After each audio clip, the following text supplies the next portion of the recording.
नमस्कार, मैं डॉक्टर अनामिका। आज हम बात करेंगे आईबीएस के बारे में। आईबीएस यानी कि इरिटेबल बॉवेल सिंड्रोम। सिंड्रोम का मतलब होता है ग्रुप ऑफ डिजीजेस, यानी कि एक ऐसी इलनेस है, एक ऐसी सिकनेस जिसको हम कह सकते हैं कि जिसमें कि मल्टीपल इश्यूज देखने को आते हैं।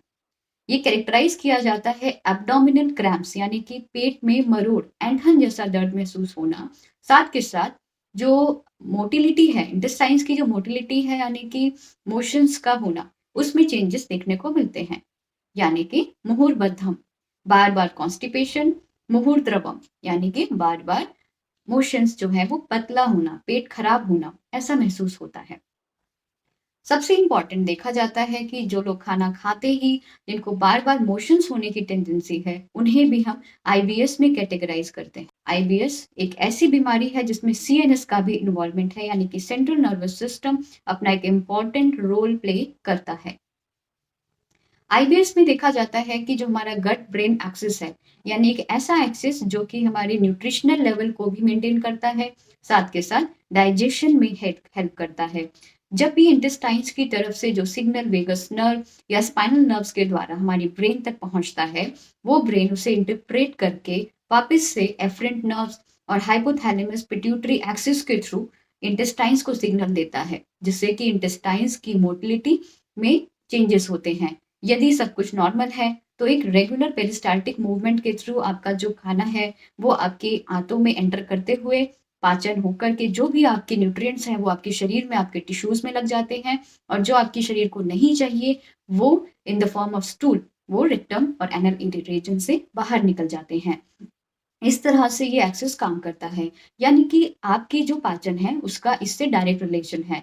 लेकिन आईबीएस के पेशेंट्स में ये कंडीशन उल्टी देखी जाती है, यानी कि जो फाइट और फ्लाइट का मोड होता है, जबकि हमारी बॉडी जो हमारा पाचन है उस टाइम पर रेस्टिंग मोड में होता है, और जब हम रेस्ट कर रहे होते हैं तो हमारा डाइजेशन एक्टिव मोड में होता है। तो ये दोनों चीजें इसमें चेंज्ड नजर आती हैं। यानी कि जब आप स्ट्रेस्ड होते हैं, जब आप बहुत ही ज्यादा या कुछ परेशान हैं, या फिर आपको कहीं पर भाग दौड़ करनी है, उस समय आपको ऐसा महसूस होता है कि अब आपको मोशन के लिए जाना है। यानी कि जो आपकी आंतों का मूवमेंट है वो बहुत ही जल्दी जल्दी देखने को मिलता है। लेकिन जब आप बहुत ही ज्यादा रिलैक्स्ड हैं, जब आप आराम कर रहे हैं, तब आपका जो खाना है वो उतने अच्छे से उस टाइम पर नहीं पच रहा होता है। यानी कि दोनों ही जो स्टेप्स हैं उसमें आपको चेंजेस नजर आएंगे। होता क्या है कि जब हमारा जो फूड, डाइजेस्टेड फूड होता है, वो लार्ज इंटेस्टाइन में जब एंटर करता है, वहां पर बॉडी टिश्यूज में जो भी जितना भी एक्स्ट्रा उस पार्ट का उसमें वाटर, न्यूट्रिएंट्स या मिनरल्स जो भी बॉडी को एब्जॉर्ब करना होता है, वो अपने एक लिमिटेड रिदम के साथ उसको एब्जॉर्ब करती है।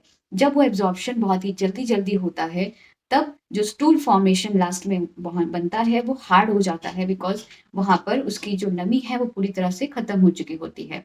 यही अगर वहां पर जो कंटेंट है उसमें बहुत ही धीरे धीरे से एब्जॉर्प्शन होता है, बहुत ही ज्यादा स्लो एब्जॉर्प्शन होता है, तब उसका जो कंटेंट है वो थोड़ा सेमी सॉलिड, यानी कि थोड़ा ज्यादा उसमें वाटरी कंटेंट पाया जाएगा। तो पेशेंट को डायरिया महसूस होता है, यानी कि उसको महसूस होता है कुछ स्टिकी सा, और कुछ उसमें फ्लूइड की मात्रा ज्यादा है। इस तरह से कॉन्स्टिपेशन और डायरिया का इरेगुलरिटी आपको देखने को मिलेगा। किसी दिन तो आपको ऐसा महसूस होगा कि आपका आपका पेट बिल्कुल ठीक है, किसी दिन महसूस होगा कि आज पेट साफ नहीं हो रहा है, यानी कि 5 से 6 बार आपको मोशन जाना पड़ रहा है, और कुछ कुछ हार्ड स्टूल भी आपको आ रहा है और दर्द के साथ आ रहा है। कभी ऐसा लगेगा कि बार बार मोशन हो रहा है, खाना खाते ही आपको एकदम से मोशन होने जा रहा है, लेकिन आपको आपका पेट हल्का नहीं हो रहा है। तो ये है कुछ फंक्शन अरेंजमेंट्स जिसमें कि आपके इंटेस्टाइन्स का जो काम है वो इम्बैलेंस उसका हो गया है। तो आईबीएस के कुछ यही लक्षण देखने को मिलते हैं, जैसे कि भोजन के बाद मोशन जाना, स्ट्रेस रहना, कुछ ना कुछ उसमें घबराहट, एंजाइटी इसको हम कह सकते हैं, नींद की कमी होती है, उसको बहुत ही ज्यादा मेंटली वो स्टेबल महसूस नहीं करता, या वो कोई भी और रीजंस हो सकते हैं। बाकी ऑल्टरेशन होती है, किसी दिन मोशन नॉर्मल आएगा, किसी दिन कॉन्स्टिपेटेड, और किसी दिन लूज मोशंस उसको होंगे। और साथ के साथ वजन का घटना भी देखा जाता है, क्योंकि इसमें आंतों का मूवमेंट बहुत ही ज्यादा स्टेबल नहीं है। तो न्यूट्रिशनल लेवल पर देखें तो पेशेंट के अंदर न्यूट्रिशनल डिफिशियंसी भी देखी जाती है, और फाइब्रोमाइल्जिया के भी सिम्टम्स हम देख सकते हैं ऐसे केसेस में। सो आईबीएस के पेशेंट्स में सेंसरी नर्व्स की वजह से जो इंटेस्टाइन्स होती हैं वो ऑलरेडी इतनी ज़्यादा सेंसिटिव हो चुकी होती हैं कि कुछ भी ऐसी पर्टिकुलर चीज़ें, अगर आपको कोई चीज़ जैसे कि किसी को ग्लूटेन से इंटॉलरेंस है, किसी को लैक्टोज नहीं डाइजेस्ट हो रहा है, या फिर किसी को स्पाइसी फूड या बहुत ही ज़्यादा इंटेक उन्होंने किया, तो आपकी जो इंटेस्टाइन्स हैं वो ऑलरेडी उसमें सेंसिटिविटी की वजह से उसको और डाइजेस्ट नहीं कर पाती हैं, और बहुत ही ज़्यादा इम्पल्स से, बहुत ही ज़्यादा मोटिलिटी की वजह से लूज मोशंस की टेंडेंसी देखने को मिली। तो अब मैं बात करूंगी कि डिफरेंशियल डायग्नोसिस कैसे करें कि ये आईबीएस है या कोई और बीमारी है। तो आईबीएस के पेशेंट्स को कभी भी मोशंस में ब्लड नहीं आता, क्योंकि उसमें कोई स्ट्रक्चरल डिफॉर्मिटी नहीं है। तो अगर आपको मोशंस में ब्लड भी आ रहा है तो आपको ज़रूर इसके लिए अदर इन्वेस्टिगेशंस कराने चाहिए। आईबीएस के लिए पर्टिकुलर हम कोई ऐसा कोई टेस्ट नहीं कराते, इसमें कुछ सिम्टम्स के ही आधार पर हमें ये क्लियर हो जाता है कि ये आईबीएस की बीमारी है। यदि इसमें ब्लड आता है या फिर आपका वजन बहुत ही ज़्यादा तेज़ी से घट रहा है तो आपको बाकी के इन्वेस्टिगेशन ज़रूर कराने चाहिए। इसमें हम कॉलोनोस्कोपी या फिर रेक्टोस्कोपी कराते हैं, और एमआरआई या फिर सीटी स्कैन भी कराते हैं। बाकी के जो टेस्ट हैं वो सिर्फ हम डिफरेंशियल डायग्नोसिस करने के लिए कराते हैं। सो ब्लड का आना या फिर बहुत ही ज़्यादा बर्निंग सेंसेशन होना, ये सब आपको आईबीएस में नहीं मिलता। तो इस बात का ज़रूर ध्यान रखें कि आपको आईबीएस ही है। तो इन्वेस्टिगेशंस आपके जो फिजिशियंस हैं, आपके जो डॉक्टर हैं, उनकी सलाह में रहकर कराया जाता है ना? इस चीज़ का ध्यान रखना है। चिकित्सा की अब हम बात करेंगे कि आयुर्वेद में इस पर्टिकुलर कंडीशन के लिए एक कोट है जिसे मैं अब आपको बताऊंगी। लीनम पक्वाशयस्थम वापि आमम स्त्राव्य सदीपनय शरीर गते सामे रसे लंघन पाचनम। आचार्य चरक जी का ये सूत्र है जिसमें उन्होंने शरीर के अंदर जब आपका जो पाचन है वो because of low digestive fire यानी कि मंद अग्नि की वजह से, या फिर आपके कुछ आपने स्टेप्स फॉलो नहीं किए, या किसी भी तरह के अहित आहार विहार की वजह से जब शरीर में आम बन चुका है, उस आम को दीपन और पाचन के ज़रिए उसको शरीर से हटाने के लिए हम दीपन और पाचन कराते हैं, क्योंकि जो आपकी डाइजेस्टिव फायर है उसको हम अगर इंक्रीज़ नहीं करेंगे तो जो भी आहार आप लेंगे उसका पाचन भी नहीं होगा और शरीर में और ज़्यादा वो टॉक्सिसिटी भी क्रिएट करेगा। तो दीपन और पाचन एक बहुत ही अच्छा लाइन ऑफ ट्रीटमेंट है जिसे हम सबसे स्टार्टिंग में करते हैं। इसके बाद हम वात अनुलोमन भी करते हैं, क्योंकि जो कंडीशन अभी आपकी है उसमें वायु का भी अनुलोमन कराना ज़रूरी है, क्योंकि वायु प्रतिलोम गति से चल रही होती है। यानी कि पेशेंट को बहुत ही ज़्यादा बर्ब्स आते हैं, डकारें आती हैं, और सिर में दर्द होना, एंग्जायटी होना, या सिर में भारीपन, चक्कर जैसा महसूस होना, ये सभी वात के लक्षण हैं, वो भी विकृत वात के। तो हमें उसमें वात का अनुलोमन कराना भी आवश्यक है। सबसे अच्छा इसका रिजल्ट है कि आप गर्म पानी पीजिए।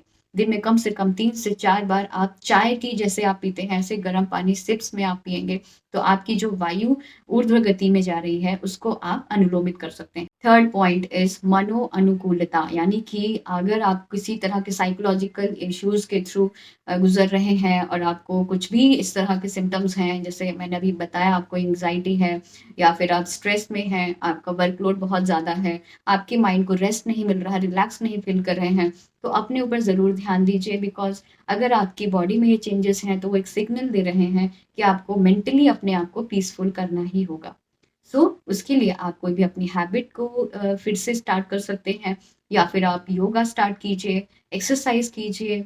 आप बेसिकली दिन में कम से कम आधा घंटा अपने लिए अगर आप करते हैं तो आपको जो भी आप मेडिसिन यूज़ करेंगे उसका भी एड ऑन इफेक्ट आपको देखने को मिलेगा। इसके अलावा हम इसमें बेसिकली जो पंचकर्मा के प्रोसीजर्स हैं, जैसे कि इसमें हम वमन कर्म या फिर विरेचन कर्म भी कराते हैं, लेकिन इसको बहुत ही ज़्यादा प्रिकॉशंस से कराना होता है, क्योंकि इसमें आपकी इंटेस्टाइन्स बहुत सेंसिटिव होती हैं। सो बहुत ही स्ट्रॉन्ग लैक्सेटिव्स या स्ट्रॉन्ग हर्ब्स का यूज़ नहीं करते हैं, अदरवाइज और भी ज़्यादा एडवर्स केसेस इसमें देखने को मिलते हैं। तो साथ में हम इसमें अभ्यंग यानी कि ऑयलिएशन थेरेपी कराते हैं, यानी कि ऑयल मसाज, कुछ मेडिकेटेड ऑयल्स के थ्रू मसाज करते हैं ऑल ओवर द बॉडी। और साथ में चक्रवस्ती यानी कि जो नेवल रीजन है, जो आपका नाभि है वहाँ पर ऑयल्स की पोरिंग की जाती है। ऑयल पोरिंग के साथ-साथ हल्का मसाज करते हैं जिससे कि मसल स्टिफनेस, क्योंकि जब क्रैम्प्स पड़ते हैं, जब पेट में बहुत ही तेज़ दर्द होता है, बार-बार पेशेंट्स को उस टाइम पर स्टिफनेस आ जाती है, इस वजह से चक्रबस्ती बहुत ही अच्छा काम कर सकती है। जो हमारे चक्र बताए गए हैं, उस पे हम जनरली ये कराते हैं जिससे कि नर्व्स का जो रूट है उसे हम थोड़ा हील करें और ब्लड सर्कुलेशन भी इम्प्रूव होता है। साथ में अब मैं आपसे कुछ हर्ब्स के बारे में आपको इन्फॉर्मेशन दूँगी, जैसे कि मुस्ता। मुस्ता यानी साइपरस रटिंडस होता है, जिसमें हम जिसे शामक मानते हैं। वात पित्त शामक होने की वजह से शरीर में जो भी इसके हमारे जो लक्षण अभी हमने बात की जिनके बारे में, और सेंसिटिविटी जो हमारे आंतों की है उसको सूद करने के लिए मुस्ता बहुत ही अच्छा काम करता है। तो अगर कोलाइटिस है या मोशन में म्यूकस आ रहा है, मरोड़ हो रही है, ऐसे केसेस में मुस्ता को हम पाउडर, टैबलेट या काढ़े के फॉर्म में ले सकते हैं। और इसका कोई कॉन्ट्राइंडिकेशन नहीं है, हर कोई मुस्ता के पाउडर को ले सकता है। चित्रक की बात करते हैं, चित्रक यानी प्लम्बागो ज़िलानिका। चित्रक प्लम्बागो ज़िलानिका है। ये एक ऐसी हर्ब है जो उष्णवीर्य होने के साथ-साथ पाचन करती है और इम्यूनिटी को भी मैनेज करती है। तो चित्रक का इस्तेमाल बेसिकली प्रेगनेंसी, लैक्टेटिंग वुमन और बहुत ही ज़्यादा ओल्ड एज में नहीं करना चाहिए, क्योंकि इसके साइड इफ़ेक्ट्स भी होते हैं। सो चित्रक का काम है कि जो आपके शरीर में एक्स्ट्रा कफ, आम दोष है, उसका पाचन करती है। अश्वगंधा। अश्वगंधा एक तरह का एडाप्टोजन है, विदानिया सोमनीफेरा, यानी कि एक ऐसी हर्ब जो कि आपके शरीर में मल्टीपर्पज़ के लिए हम वैसे यूज़ कर सकते हैं, लेकिन आईबीएस के पेशेंट्स में हम इसलिए यूज़ करते हैं क्योंकि ये एक क्योंकि इससे जो आपके मानसिक तनाव है, आपकी जो नाड़ी तंत्रिका है, उसको भी बहुत ही अच्छा रिज़ल्ट्स हम दे सकते हैं। सीएनएस डिसऑर्डर्स में भी हम अश्वगंधा का प्रयोग करते हैं, तो इसको हम दूध से या फिर इसको हम सिंपल गर्म पानी से इसके पाउडर के फॉर्म को लेंगे। अदरवाइज़ अश्वगंधा अरिष्ट का इस्तेमाल हम इस केस में कर सकते हैं। अब हम बात करते हैं बेल के बारे में। बेल यानी एगल मार्मोलॉस, ये एक ऐसा फ्रूट है, एक ऐसी मेडिसिन है जो कि संग्राही कही गई है। ग्राही यानी कि जो आपके मोशंस में, जैसे कभी डायरिया, लूज़ मोशन आप देखते हैं, या फिर मोशंस में सेमी सॉलिड या उससे भी ज़्यादा अगर वाटरी स्टूल आ रहा है, तो उस केस में बिल्व बहुत अच्छा काम करता है और इनफैक्ट कॉन्स्टिपेशन में भी बहुत अच्छा काम करता है। तो बिल्वादी चूर्ण के नाम से कुछ पाउडर फॉर्म में या फिर सिंपल बेल का पाउडर आप ले सकते हैं, और कुछ अदर बटियाँ हैं जिसमें बेल बेल का इस्तेमाल किया जाता है। तो डाइजेशन के लिए, कोलाइटिस के लिए, कॉन्स्टिपेशन के लिए भी बेल का इस्तेमाल कीजिए। ये बहुत अच्छी मेडिसिन है। लास्ट में पंचामृत पर्पटी के बारे में मैं आपको बताऊँगी। पंचामृत पर्पटी एक फॉर्मुलेटेड मेडिसिन है, शास्त्रोक्त औषधि है जो कि इस्तेमाल की जाती है आंतों की कमज़ोरी के लिए। आंतों में अगर खाना ठीक से जो पचा नहीं पा रहा, या फिर उसमें जो मन है वो प्रॉपरली उसी में रह जा रहा है, बाहर नहीं निकल रहा, गैसेज़ का फ़ॉर्मेशन बहुत ज़्यादा है, और बेसिकली इसमें हम ये ध्यान देंगे कि कफ़ अगर बहुत ज़्यादा है शरीर में या कफ़ज प्रकृति है, तो उसको पंचामृत पर्पटी नहीं देना है। अगर म्यूकस का फॉर्मेशन बहुत ज़्यादा हो रहा है, उस केस में जब तक पाचन नहीं हो जाता, जब तक आम दोष शरीर से निकल नहीं जाता, तब तक पंचामृत पर्पटी का इस्तेमाल नहीं करना है। बाकी की इन्फॉर्मेशन आप अपने अपने फिजिशियन से ज़रूर लें, क्योंकि ये मेडिसिन जस्ट इन्फॉर्मेशन के लिए है, लेकिन इसका अनुपान क्या होना चाहिए, इसको कैसे लेना, ये सारी चीज़ें एक साथ इन्फॉर्म करना बहुत पॉसिबल नहीं। अब मैं बात करूँगी आपसे कुछ टिप्स के बारे में। जैसे कि आपको इस बात का ध्यान रखना है कि आप अपनी मील्स में प्रॉपर न्यूट्रिशन वाइज़ सब कुछ इंक्लूड रखिए, जैसे कि ग्रीन लीफी वेजिटेबल्स और vitamin C and mild fibres का इस्तेमाल कीजिए। बहुत ही ज़्यादा रफ़ फाइबर्स यूज़ नहीं करने हैं, जैसे कि आप पपाया यूज़ कर सकते हैं, आप कोकोनट यूज़ कर सकते हैं, आप सैलड्स यूज़ करिए। और आपके डाइट में गार्लिक, जिंजर और टर्मरिक का इस्तेमाल ज़रूर होना चाहिए, ये डाइजेशन के लिए बहुत ही हेल्पफुल है। और वायु के लिए अजवाइन और मेथी का इस्तेमाल भी आप कर सकते हैं। आसनास की बात करें, प्राणायाम की बात करें, तो आप धनुरासन, भुजंगासन, पवन मुक्तासन ज़रूर करें। दिन में 1 से 2 बार, कम से कम 5 या 10 मिनट भी अगर आप इसे प्रैक्टिस करते हैं, तो आपकी इंटेस्टाइन्स के लिए ये बेस्ट रेमेडी होगी। और मेंटली अपने आप को पीसफुल रखिए, प्रॉपर वॉक लीजिए, टाइम पर सोना है, टाइम पर जागना है, और पानी का इस्तेमाल, यानी कि जो पानी आप दिन में सुबह से शाम आप पीते हैं, बहुत ही ज़्यादा नहीं और बहुत ही कम नहीं, लेकिन हाफ टू 1 लीटर आप पानी ज़रूर लें, क्योंकि इससे आपकी आंतें साफ रहेंगी, आपके शरीर से जो गंदगी है वो क्लियर होती रहेगी। और न्यूट्रिशन भी मिलेगा और आपकी स्किन पे भी चमक आएगी। तो अपना ध्यान रखिए और कोई भी क्वेरी हो तो आप कमेंट सेक्शन में ज़रूर मुझसे पूछिए, मैं आपको रिप्लाई ज़रूर करूँगी और stay fit and stay healthy. Thank you.